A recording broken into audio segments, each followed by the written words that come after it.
আসসালামু আলাইকুম দর্শক মণ্ডলী, এটা হচ্ছে সাকো ব্র্যান্ডের একটা হাইব্রিড সোলার ইনভার্টার। এই সাকো ব্র্যান্ডের হাইব্রিড সোলার ইনভার্টারগুলা এক ব্যাটারির ভিতরে 1600 ওয়াট, দুই ব্যাটারির ভিতরে 2500 ওয়াট এবং তিন ব্যাটারির ভিতরে এটা হচ্ছে 3500 ওয়াটের একটা হাইব্রিড সোলার ইনভার্টার।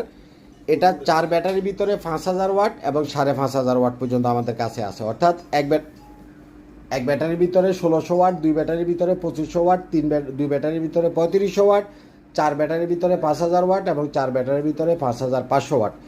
এটা হাইব্রিড সোলার যেহেতু ইনভার্টার, সরাসরি সোলার থেকে ইলেকট্রিসিটি তৈরি করে আপনার ঘরের যে লাইট, ফ্যান, টিভি, ফ্রিজ সব কিছু সোলার থেকে ডাইরেক্ট আউটপুট দিবে। দিনের বেলাতে আপনার কোনো ইলেকট্রিসিটি বিল আসবে না। এই সেট আপটা আমরা আজকে পাঠাবো নোয়াখালী লক্ষ্মীপুরে 3500 ওয়াটের এই সাকর মেশিন এবং 24 ভোল্ট 100 অ্যাম্পিয়ারের লিথিয়াম ব্যাটারি দিয়ে। এই 3500 ওয়াটের মেশিনটার দাম পড়বে আপনাদের